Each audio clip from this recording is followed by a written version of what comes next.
chers internet yu Ken Bougoul TV dal leen jàmm ci li gën a fës ci ëtt yëglekaay yi ñu commencé koog le temps mooy yéenekaay mi del soit ci xayma gu am solo gi nga xamante ne nii douane def na ko ci at mi yéenekaay bi dañoo xamante ne waa douane de lu tolloog 1177 milliards la ñu liggéey ci at mi teg ko ci table bi suñu jàmbaar yi nga xamante ne nii ñoom ñooy liggéeyante lu ëpp ci suñu wàllu économie def nañ jàllo rajo xamante ne nii depuis des années mën nañu am record bi ni toll ndaw yi colonel Abdourahmane Dieye yii seen liggéey rafet lool ndax xoolal ni ki 2020 rek lu tolloog 158 milliards dong la ñu amoon ren ji waa douane teg ci table bi lu tolloog 1177 milliards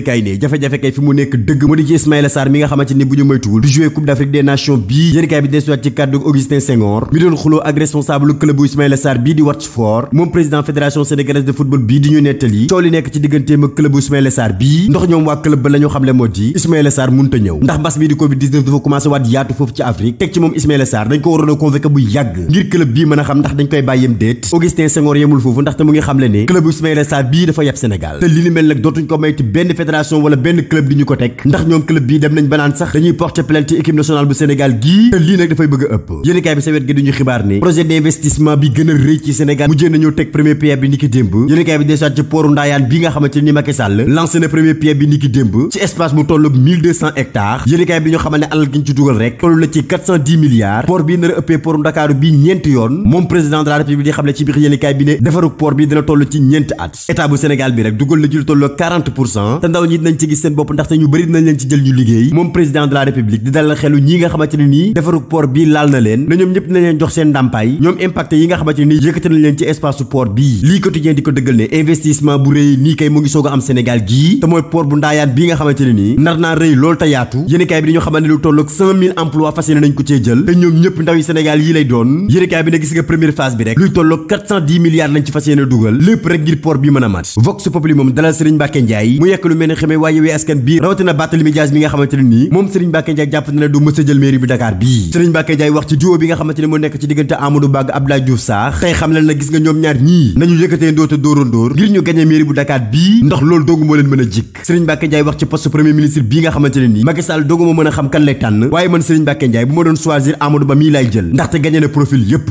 L'Observateur ne musiba Mbaba Kumba de mu ngi bëgg a dal suñu réew mii ndax mbas bi di Covid-19 mu ngay fudduwaat xoolal ma Omicron fi mu toll nii ci ñetti fan rek am nañu toll presque 1000 cas yéenekaay bi ne gis nga bu ñu moytul Omicron mii wallaay dana yàq suñu campagne électorale bi docteur Alioune Badara lii di xam ne ci biir yéenekaay bi ne fi mu toll nii ci défi dëgg la ñu nekk de bu ñu moytuwul nag mbas mi di Covid-19 dana fi jugaata bu fi jugaatee rek musiba am fi critique yéenekaay moom ubbi xët bu yaatu jagleel ko dossier yu diis yi nga xamante ni Macky Sall ci boppam moo ci teg tànkam yéenekaay bi di laajte lan mooy ndayu Macky Sall mii libéré wul ñi nga xamante ni dañ leen di épinglé ci ay scandale ay responsable yu mag yoo xamante ni ñëw ci nguur gi rawatina ñii nekk ca trésor Macky Sall mel ne ku gëmma taxalu ne déggul askan bii liñ koy jooy yéenekaay bi di xam ne gis nga Macky mii lépp lu mu def rek moo ko tey waxuma la askan bi sax boole gi nga xamante ni ñoo ngi koy boole scandale yi di am suba ngoon gu dégg ba cëg waaye moom ci boppam xam na lépp te yëg na lépp xam ne scandale bii ni mu taxarnaasee ci nguuram gii rawatina kuréel yi nga xamante ni ñoo ëmb nguur gi waaye moom ci boppam moo ci bëggul solution léeg fa yéene kay ne Macky Sall kay li mu tal dëgg kay jamono ji moo di campagne ndax booy xool ba xool fi mu toll nii ci campagne dëgg la nekk xoolal ci diggante fin décembre bi rek jàpp janvier nekkewul ci dëkk bi lu dul campagne jugee ko nag ci inauguration terre dem ci discours de la nation boo xamante ne nii ay promesse dong la ci def jugee ci loolu ne yooyu yaay dafay teg premier pierre pooru Ndaayaan bii yéene kay bi ñu xamante ne fi mu toll nii nag waa opposition bi ñoo ngi nelaw ndax Macky devancé na leen lool ci campagne électorale bii te bu ñu moytuwul nag nii lay continuer ba gagné leen ci élection yi la tribune yéene kay ne problème kay fi mu am dëgg moo di mois de janvier bi nga xamante ne nii suñu équipe nationale du Sénégal bii dana participer ci CAN 2022 bii yéene kay bi ne réew mi ci stress dëgg la nekk diggante Coupe d'Afrique des Nations campagne électorale te ci diggante bi sax bu ñu moytuwul Macky Sall ci boppam tabb ci premier ministre am yéene kay bi ne jamono ji ñuy wax ak yéen mbas mii di Covid-19 tam mu ngi fudd ci réew mi lii di firndeel na jamono ji nag weer wu njëkk ci atum 2022 bii weeru stress dëgg la direct news ne ñi nekk ci stress dëgg kay moo di waa Louga yéene kay bi desuwaat ci xeex bu metti bu nekk ci diggante Moustapha Diop ak présidente conseil économique social et environnemental bii di Aminata Mbengue Ndiaye ndax yéene kay bi mu ngi xamal ne gis nga Aminata Mbengue Ndiaye bii la kenn xamutoon fan la féetee ci diggante Mamour Diallo ak Moustapha Diop waaye nag léegi lépp leer na dem na féetee ak Mamour Diallo yéene kay bi def taxaw seetlu ci lan moo tax Aminata Mbengue Ndiaye mii zappé Moustapha Diop dañuy xamal ne gis nga Aminata Mbengue Ndiaye mii di nekk ci xolam boobu ba léegi kay mooy dafa mënta digérer Moustapha Diop mii nga xamante ni moom moo ko wàccee ca mairie ba jël place am loolu la mënta digérer ba léegi si en tout cas yéene kay bu ñu xamal ne bu yóbbu mu def attention moom Aminata Mbengue Ndiaye ndax ànd bi mu ànd ak Mamour Diallo bu si jëlee defet rek moo di PS moom pare na ci diwaanu Louga te moom Moustapha Diop gañewaat na mairie bu Louga bii dafay gën a dëggal nag boppam ci diwaanu Louga réew mi quotidien ne coow li kay fa mu nekk moo di ci Yewwi Askan bi fi mu toll nii seen collecte de fonds yi nga xamante ni commencé nañ koo def ba teg ci table bi ay millions yi millions bu ñu moytuwul nguurug Sénégal gi fii lay profité daal leen di fay de fi mu toll nii lii xeeñ neexul de ndax gaa yi ngi laam-laamee ni bis bu ñu continuer seen collecte yii dañuy dissoudre coalition bi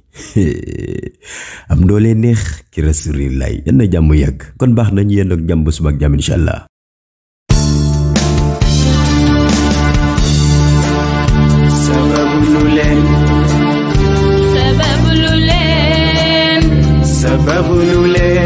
yéen ñi bëggoon a xam ana fan la ñuy jaayee produit yu kenn bëggul bu Cheikh Seydi Mouhamadul Moustapha Sy ñuy yellu di leen wax adresse baa ngi noonu bu ngeen ñëwee fii ci résidence am bu bees bi nekk ci poste Thiaroye ci arrêt table Tivaouane suñu ay numéro 77 502 15 63 76 378 17 ñi nga xamante ni dañoo am cas yu urgent ba mënuñoo xaar mën nañoo woote ci numéro bi di 77 030 48 40 ñu bamtuwaat ko 77 030 48 40 bu ngeen wootee ci yile numéro di ngeen jot ndaw yi kenn bëggul bu Cheikh Seydi Mouhamadul Moustapha Sy wan leen ana nan ngeen di def ba mën a agsi ci bile bërëb bés yi nga xamante ni moom la kenn bëggul bu Cheikh Seydi Mouhamadul Moustapha Sy di consulter talaata àllarba alxames gaawu dibéer bi nekk bésu sàkk pexe bu delloo ci rendez-vous privé yi kii di kenn bëggul bu Cheikh Seydi Mouhamadul Moustapha Sy daal dina leen di sàkkal ñaari bés muy altini ak àllarba bu ñetti waxtu jotee jàpp juróomi waxtu kenn bëggul bu Cheikh Seydi Mouhamadul Moustapha Sy gaaw ci tawat yi gaaw ci poche yi